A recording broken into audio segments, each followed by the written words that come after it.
I hope this video finds you doing well. Thank you for allowing me to present this through YouTube. Have a follow-up doctor's appointment conflicted with our class. What we're going to look at today is eschatology in the Old Testament, and in particular we're going to look at two passages from Daniel and how that might help in the overall meta-narrative. As always, if you take attendance quiz 27, I'll have it open from Monday night through Tuesday midnight. So anytime that you watch the video, once you've watched it, if you'll take the attendance quiz, that will be very, very helpful. Excuse me. So we're going to look at eschatology in the Old Testament. We've asked the question, should we be positive? Is it more negative? We're going to continue that. We're going to look at Daniel and his 5 kingdoms, a very important thing as we kind of round out our study. And then we'll look in particular what this 490 years is all about, the 77s that are decreed. And just some interesting facts about Daniel. Daniel means God is the judge. Daniel was taken into captivity to Babylon in about 605 BC as part of the royal deportation. All the best people were taken in 605. That he was taken as part of that. He served in the king's court almost 70 years, till 536. He was deported almost 20 years before Jerusalem was sacked. So he went into exile, and then 20 years later the temple was sacked. And he was in Babylon when Babylon was sacked in 539. So we talked last time about eschatology and working from a big picture down: be fruitful, multiply, fill the earth, subdue it. The first man failed. You would expect the second man, the true Adam, to succeed. And so we're kind of thinking along those lines when we come to Daniel 2. There are hopeful passages, and there's one very hopeful passage in Daniel 2 that we'll look at. And we'll look at the end of the New Testament and how that might come into play with any of this. Daniel 2, we will look at Daniel 2 is part of the Aramaic section of the Bible. So most of the Bible, Old Testament, is written in Hebrew. There are 200 or so verses that are written in another language, a language called Aramaic, and Daniel 2 is in that language.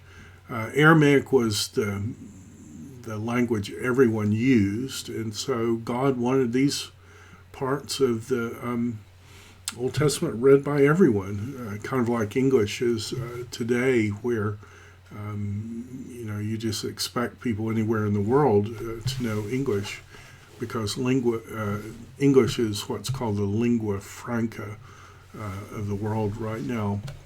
So this section in Daniel from 2:4b through 7:28, that's written in Aramaic, and some quotations and letters in Ezra. Now, this part in Daniel 2 is important because it is a dream. Just like Pharaoh had a dream and Joseph interpreted it, so the pagan ruler in Daniel's day had a dream and Daniel interpreted it. And this is what Daniel 2 says. Daniel replied to the king, the mystery that the king is asking about is such that no wise man could possibly disclose it to the king. However, there is a God in heaven who reveals mysteries, who has made known to the king, to King Nebuchadnezzar, what will happen in times to come. The dream and the visions that you had while lying on your bed are as follows. As for you, O king, while you were in your bed, your thoughts turned to future things. The revealer of mysteries has made known to you what will take place. As for me, this mystery was revealed to me not because I possess more wisdom than any other living person, but so that the king may understand the interpretation, comprehend the thoughts of your own mind.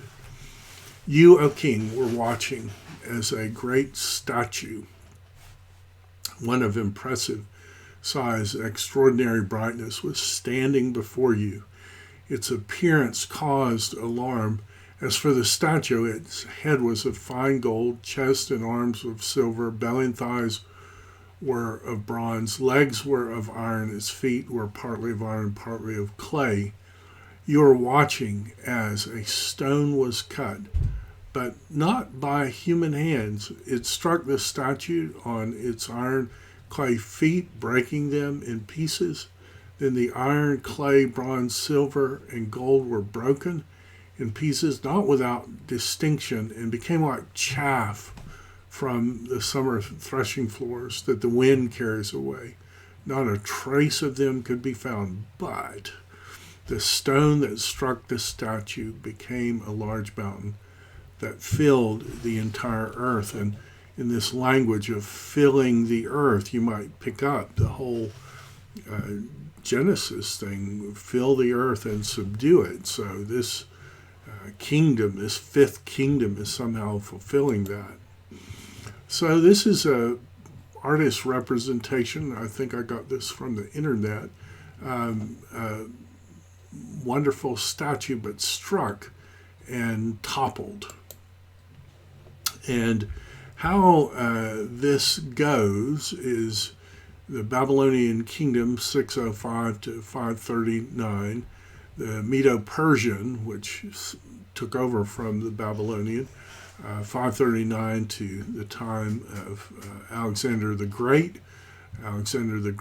until the time of the Romans, and then the Roman kingdom passed on, and then it would be replaced by this fifth kingdom. And so the question is, how does that relate to Daniel 9, what we're going to see? When does it start, and how does it all relate to Jesus? So when we go back to the Hebrew portion, so the Aramaic was such that everyone could read, but now we're back to the Hebrew portion, meant primarily for the Jews.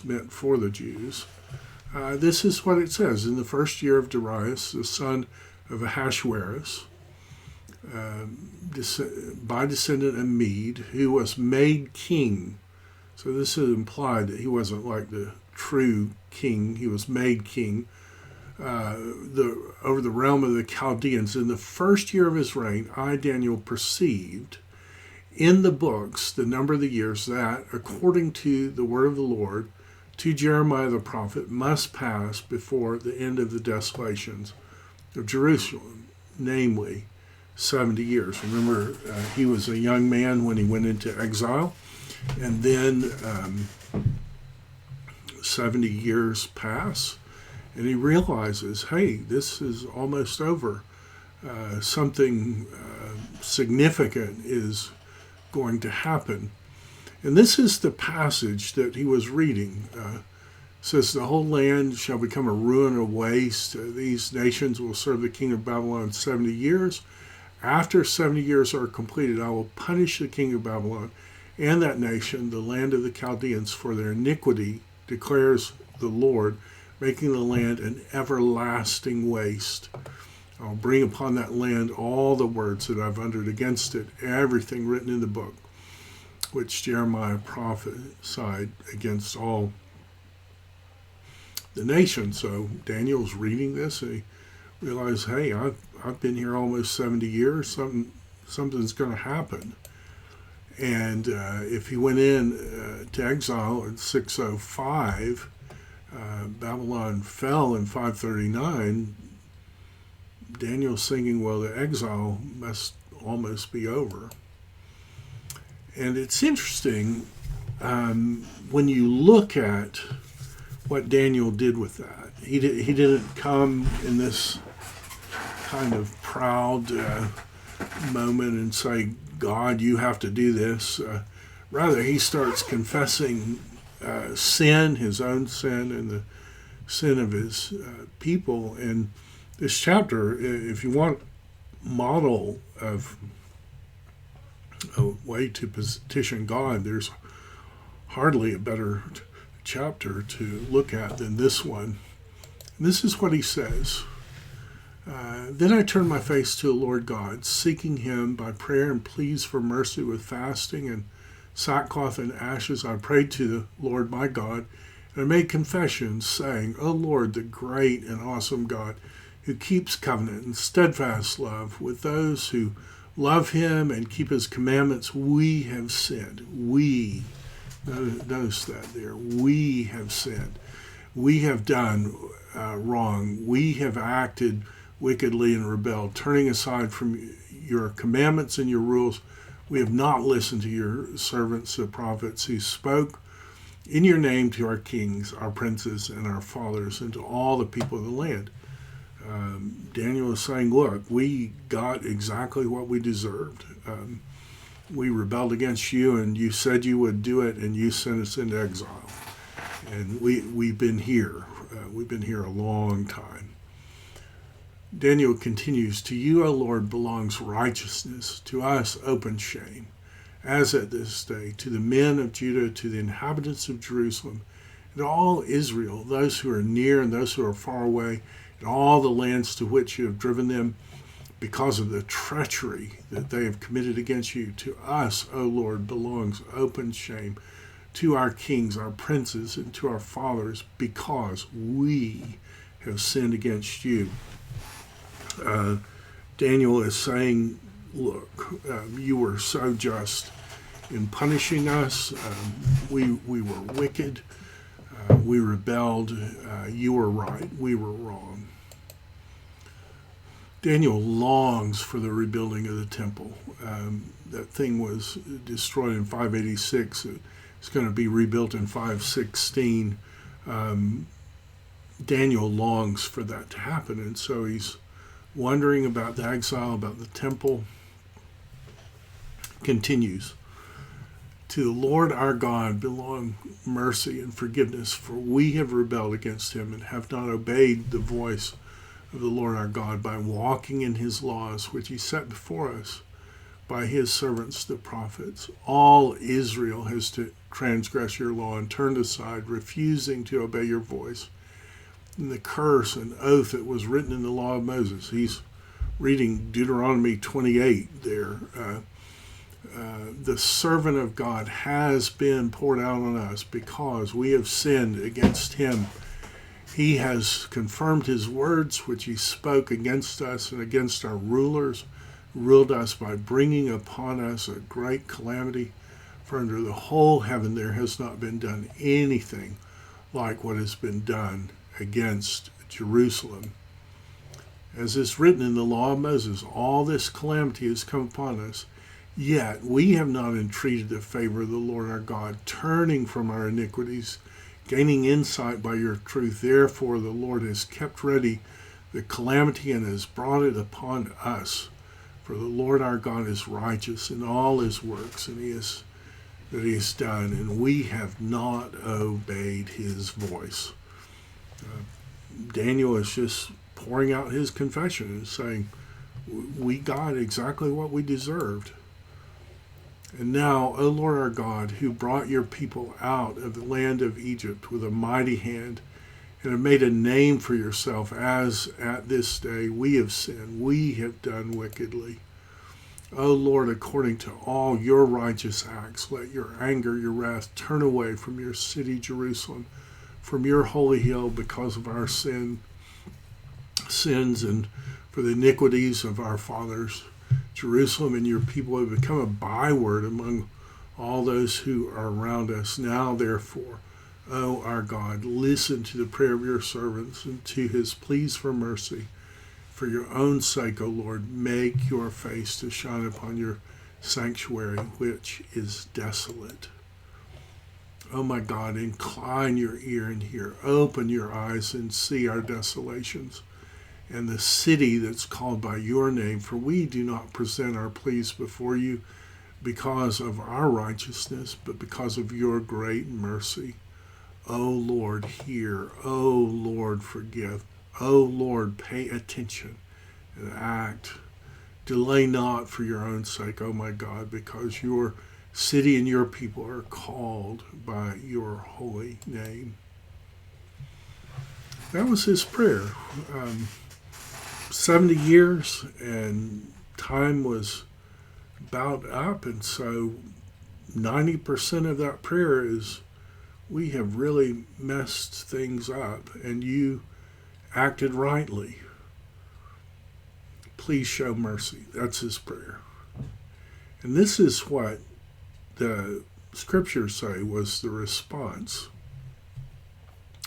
While I was speaking and praying, confessing my sin and the sin of my people Israel, and presenting my plea before the Lord my God for the holy hill of my God, while I was speaking in prayer, the man Gabriel,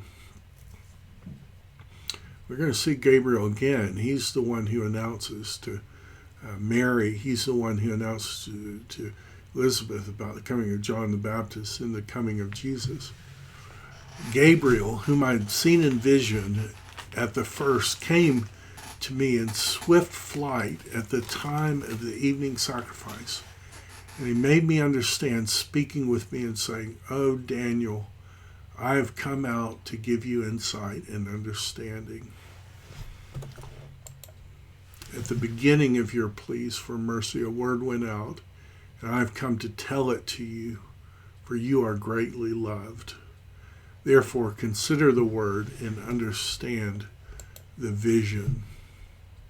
70 weeks are decreed about your people and your holy city to finish transgression, to put an end to sin, to atone for iniquity, to bring in everlasting righteousness, to seal both vision and prophet, and to anoint a most holy place.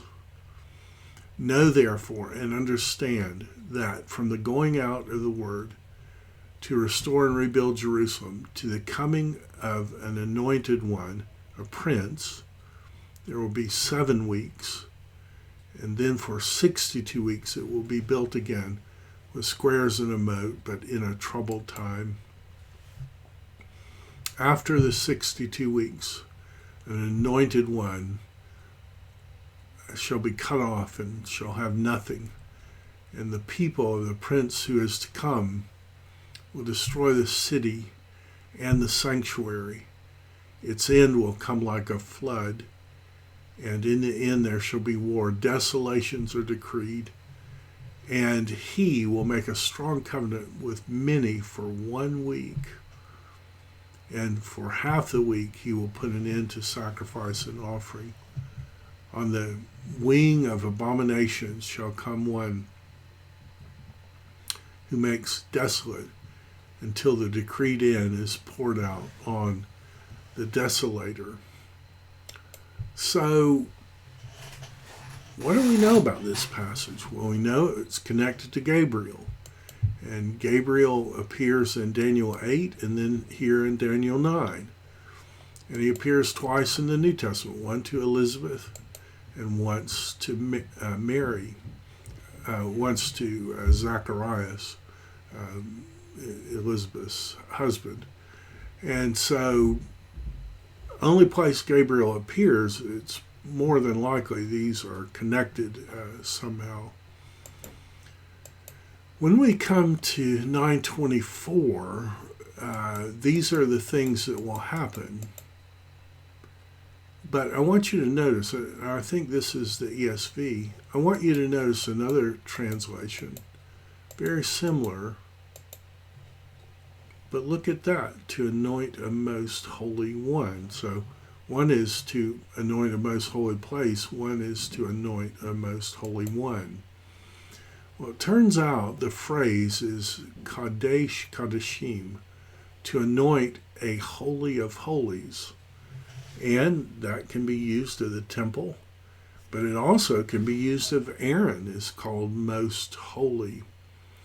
So what is it here? Is it talking about a person, or is it talking about a place?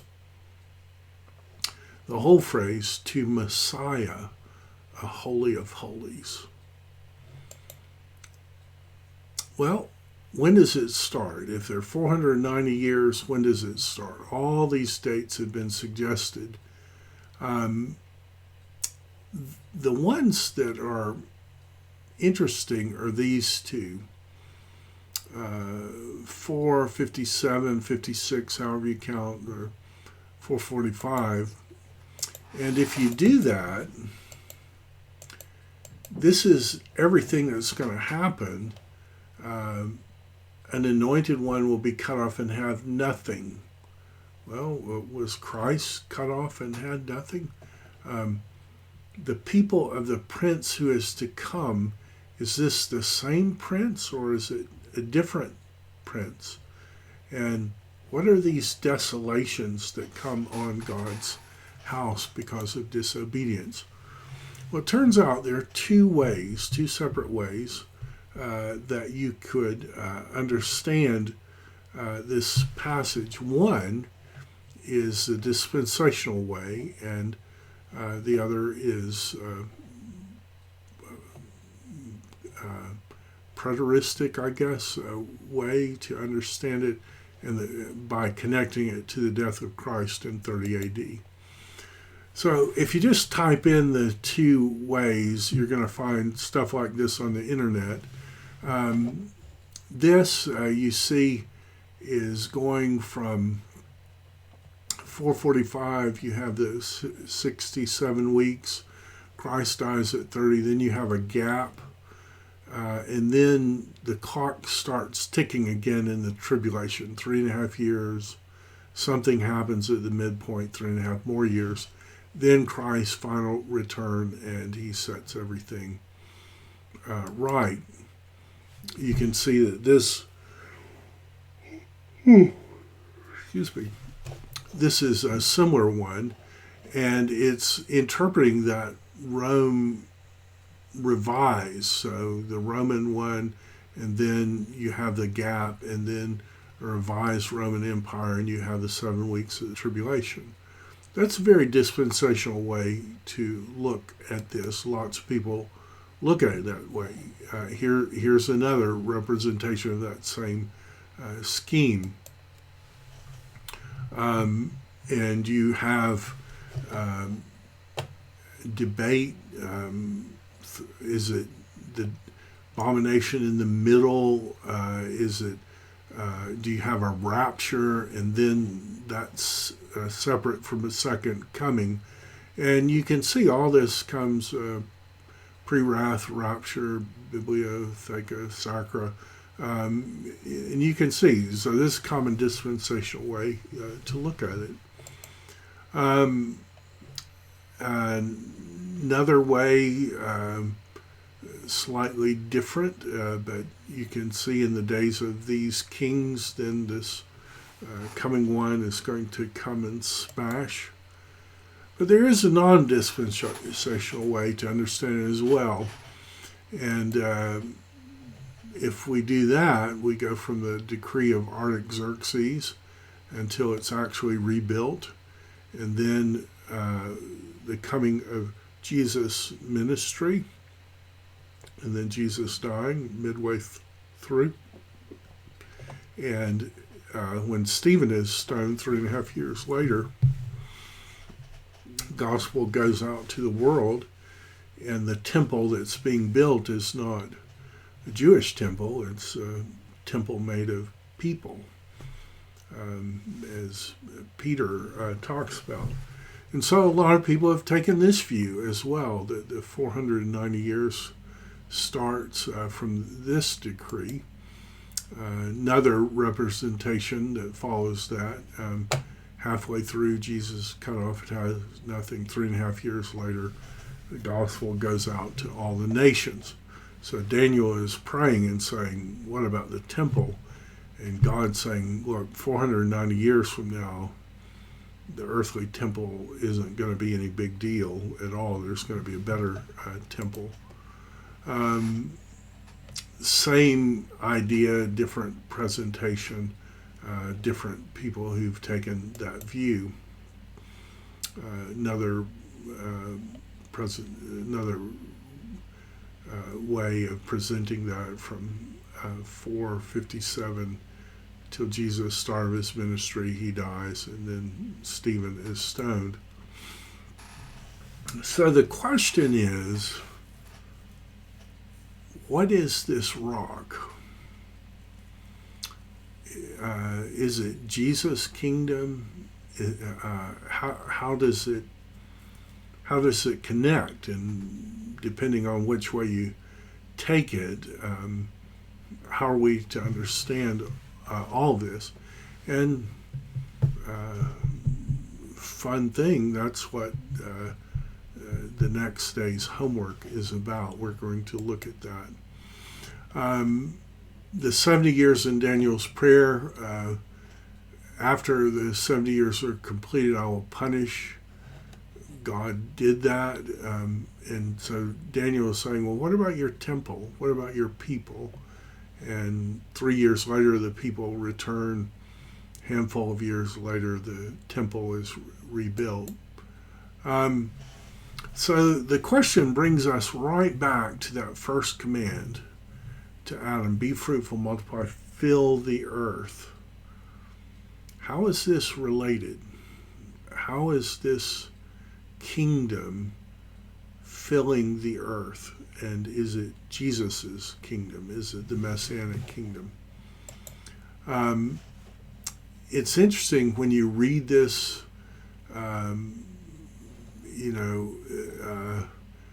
the Messiah will be cut off, and there will be nothing to him in the city of the holy place.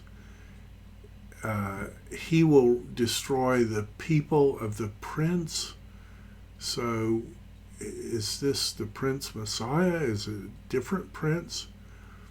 And his end,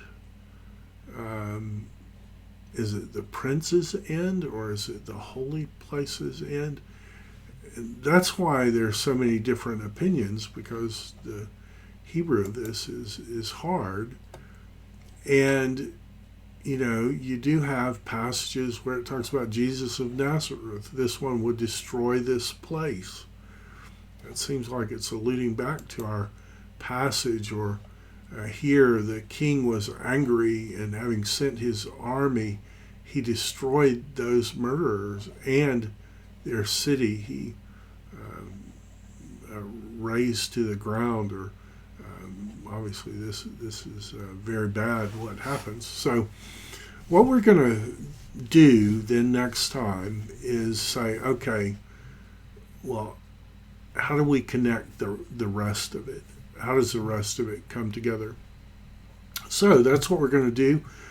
Make sure, realize this is kind of a short presentation, but make sure you take the attendance quiz, and I look forward to interacting with you next time.